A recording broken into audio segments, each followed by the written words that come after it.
Hi, it's Bruce. It's Sunday, August 2nd. It's a very gray, rainy day out there today. It's very unattractive.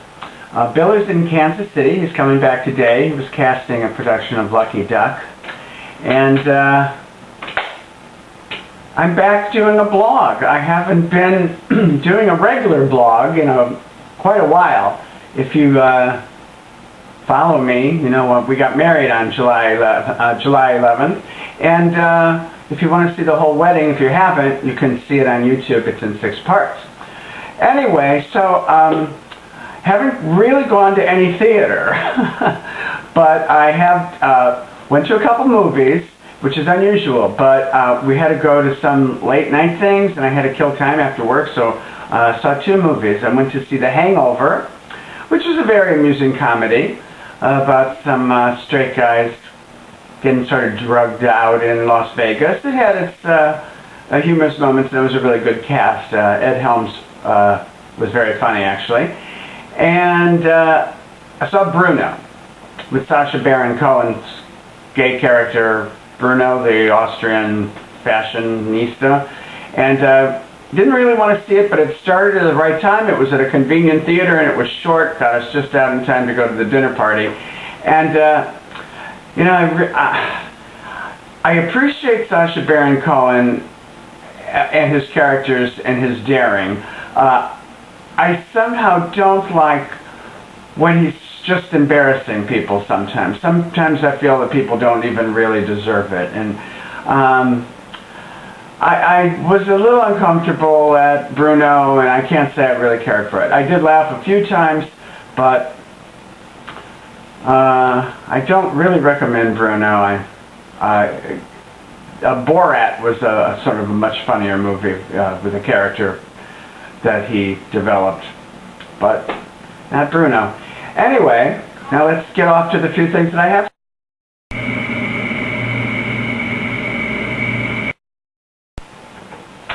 Okay, well, last weekend we went to see KLEA BLACKHURST in a one-woman show called Everything the Traffic Will Allow, which is a tribute to Ethel Merman. And believe it or not, it's really wonderful. KLEA is great. She doesn't do an impersonation of Ethel Merman. She's really more of an Ethel Merman, maybe Ethel's biggest fan. And she tells great stories about Ethel and her career. She concentrates on all of Ethel's Broadway musicals, doesn't deal with the movies or television or anything, and sings a selection of songs from every show that Ethel Merman did on Broadway. Very entertaining. She has a small combo, the Pocket Change Trio, that backs her up.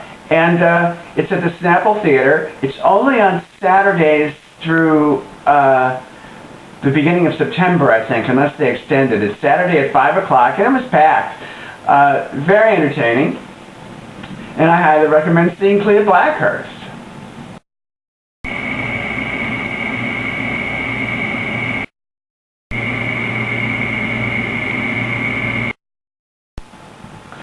Now, a couple weeks ago, and then again last night, I got to go see 2 different shows starring Joe Iconis. As you know, my favorite young composer lyricist, and you hear me talk about Joe all the time.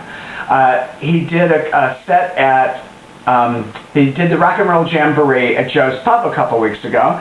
And, you know, Joe and his music and his group of vagabonds that perform with him are just sensational. I never could find the words to express how I feel about watching Joe play the piano, singing, and how great his cast is.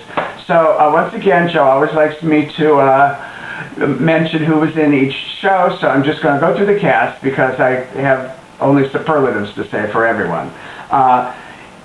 Most of his regulars are in it. Katrina Rose Diedrichson, Ian Cagey, Mike Petrie, Krista Rodriguez, Lance Rubin, Brent Stranathan, special guest star Mary Testa, she was great, and Jared Wise, and the fabulous Jason Sweet Tooth Williams. So once again, he did a lot of the songs that I know and a couple songs I didn't know.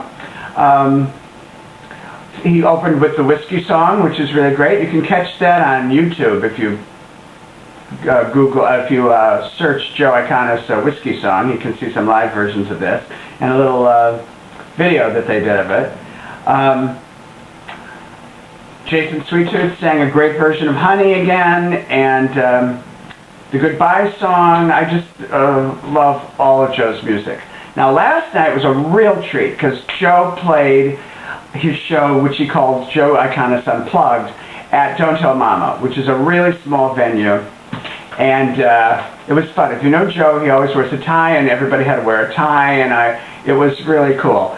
I was one of the first ones in line to get there, and I got to sit right in one of the front tables right next to Joe's piano, and I just can watch Joe pound that piano and watch him do his feet, and he just has such a good time.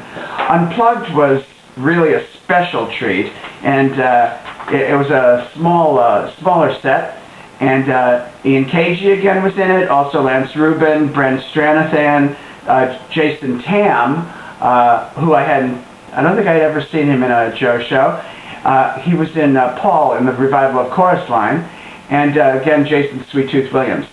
What I really loved about Unplugged was Joe wrote a show called The Black Suits, which really hasn't had a big production.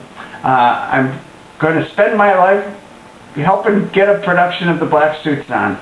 But he did about, I think, 6 or 7 songs. And one of the great ones was a one that's usually performed by a woman that Lance Rubin did. Joey's a punk rocker, and Lance did it. And that was really funny. So Joe Iconis Unplugged and Joe's Rock and Roll Jamboree, KLEA Blackhurst, got to see 3 great cabaret type shows, and looking forward to getting back to the theater.